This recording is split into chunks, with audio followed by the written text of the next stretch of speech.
Electric इसका रास्ता साफ हो चुका है।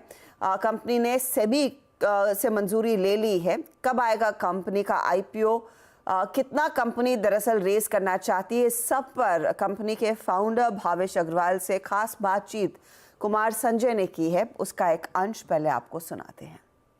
DRHP फाइल किया था दिसंबर में एंड अभी रिसेंटली सेबी ने हमें फाइनल ऑब्जर्वेशंस भी दिए हैं।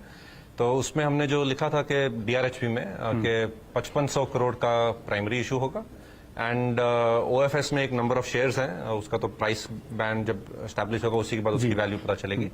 तो वो हमारा रफली साइज होगा आईपीओ का। और आईपीओ के जरिए हम ये भी चाह रहे हैं कि क्योंकि ये कंपनी पिछले 2 साल 3 साल में ग्रो करी है, तो हम चाह रहे हैं कि पब्लिक मार्केट एक्सेट्रा भी इस जो इंडिया का जो ईवी फ्यूचर बना रहे हैं उसमें भी वो हिस्सा लें और हम भी उनसे उनको लेवरेज करके इंडिया का एक EV hub, global EV hub बनाए इंडिया को।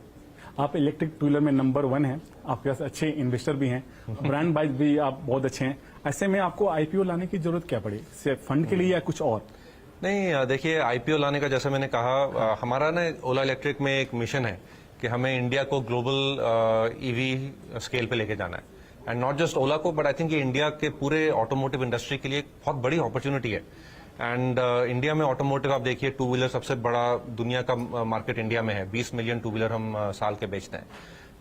और दुनिया भर में इंडिया को लीड लेनी चाहिए इलेक्ट्रीफाइंग करने के लिए। ये जो two wheeler, 3 wheeler, small car वाला सेगमेंट जो है, अब उसको करने के लिए इंडियन कंपनीज को आगे बढ़ना पड़ेगा। हमने भी अपनी कोशिश करी है एंड हम चाहते हैं कि इस जर्नी में हम पब्लिक इन्वेस्टर्स को, मार्केट को भी साथ लेके चलें ताकि उनको भी इसमें पार्टिसिपेट करने का ऑप्शन मिले।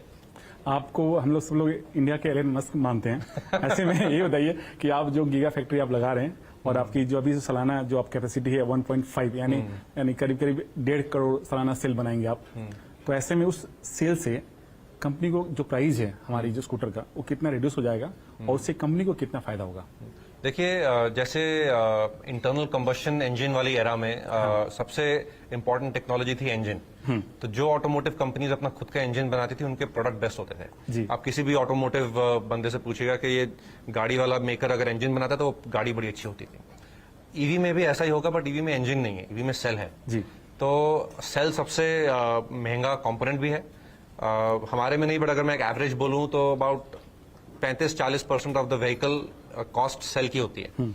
और सेल से प्रोडक्ट फीचर्स भी बहुत डिफाइन होते हैं कि चार्जिंग कितनी फास्ट कर सकते हो आप, कितनी एनर्जी उसमें स्टोर कर सकते हो, कितना उसका लॉन्ग लास्टिंग लाइफ रहेगी, ये सब सेल से डिफाइन होता है। तो इसीलिए हमने डिसीजन लिया था 4 साल पहले कि हम सेल भी इंडिया में टेक्नोलॉजी बनाएंगे और मैन्युफैक्चर करेंगे। तो जैसे हम अब उस राह पे चले हैं और हमारी गीगा फैक्ट्री अभी ट्रायल प्रोडक्शन में है, तो सेल जब हम अपना प्रोडक्ट में डालेंगे अगले साल, तो हमारा एक बड़ा जो 40% कॉस्ट होता है सेल का, वो कम होएगा। ठीक है, इलेक्ट्रिक फ्यूचर है और बैटरी पर अलग अलग लोगों की राय है। ऐसे में आप बैटरी में आप आ चुके हैं, बैटरी प्लांट आप लोग लगा चुके हैं। तो मुझे ये बताइए कि सर, ओला के पास क्या ऐसी टेक्नोलॉजी है जिससे कि CATL के पास नहीं है, या फिर LG के पास नहीं है, या फिर जो बैक जैसे आप लोग सेल खरीदते हैं उनके पास नहीं होगा?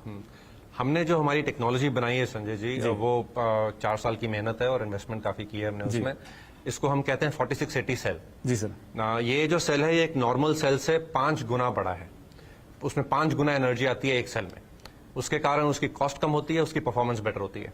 एंड ये टेक्नोलॉजी सारी इंडिजिनस टेक्नोलॉजी, हमने इंडिया में बैंगलोर में बनाई है ये टेक्नोलॉजी। एंड इस टेक्नोलॉजी को हम अपने प्रोडक्ट में डालेंगे, जिससे वो प्रोडक्ट का परफॉर्मेंस, एनर्जी, रेंज, लाइफ सब इम्प्रूव होगा। और ये जैसे मैंने कहा, अगले साल तक हमारा सेल हमारे गाड़ी में भी आएगा और फिर हम उसको स्केल करेंगे। आप ओला के प्रमोटर हैं और प्रमोटर होने के नाते आप अपना कितना शेयर डाइल्यूट करेंगे, और जब कंपनी आपकी 100-200% जब ग्रो करेगी, ऐसे में आपका क्या रोल रहेगा? निकल जाएंगे या फिर रुके रहेंगे?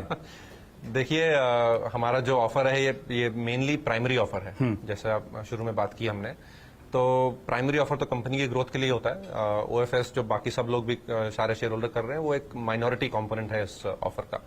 एंड मेरा तो नाता कंपनी से पूरा जन्म भर का है, तो हम पूरी मेहनत करते रहेंगे क्योंकि हम मिशन ड्रिवन कंपनी है।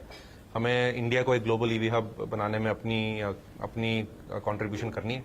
कई कंपनियां अपने निवेशकों को डिविडेंड भी देती हैं और कई कंपनियां नहीं भी देती हैं, ऐसे में आपका क्या प्लान रोल होगा, देंगे या नहीं देंगे सर? उसके बारे में आज तो मैं कमेंट नहीं कर पाऊंगा। जैसे कंपनी इवॉल्व करेगी वैसे हम contextually case by case decision लेंगे। एक सर जो मार्केट में जो खबर आ रही है कि जो आपने कंपनी का वैल्यूएशन निकाला है उस पर थोड़ा सा मार्केट का काफी स्ट्रेस है, इसको आप कैसे देखते हैं? देखिए, मार्केट से हमने वैल्यूएशन की बात नहीं करी और वैल्यूएशन की बात हम करते भी नहीं। वैल्यूएशन जो नंबर बैठेगा मार्केट होगा वो हो जाएगा, बट हमारा फोकस है कि हमारा बिजनेस चले, ग्रोथ हो, स्केल करें हम।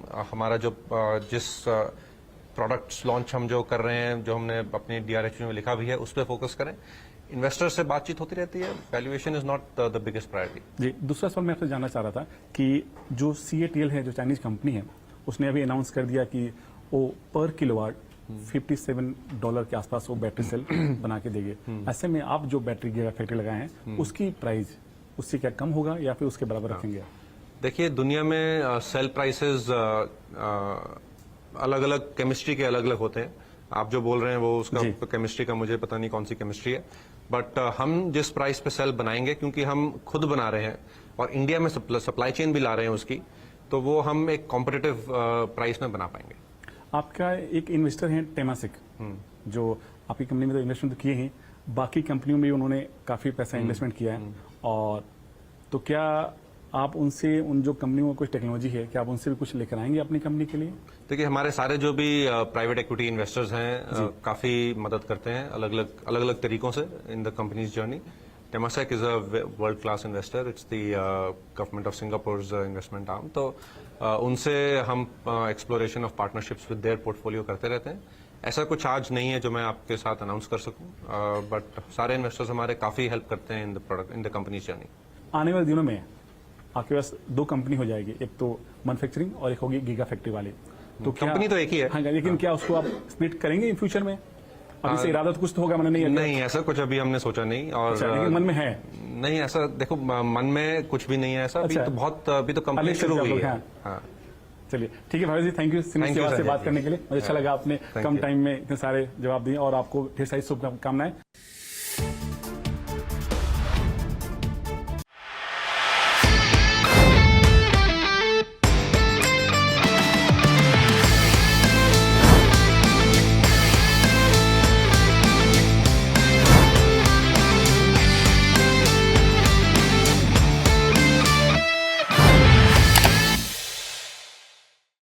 बता दें कि मनी कंट्रोल पर दिए गए विचार एक्सपर्ट्स के अपने निजी विचार होते हैं। वेबसाइट या मैनेजमेंट इसके लिए उत्तरदायी नहीं है। यूजर्स को मनी कंट्रोल की सलाह है कि कोई भी निवेश निर्णय लेने से पहले सर्टिफाइड एक्सपर्ट की सलाह लें।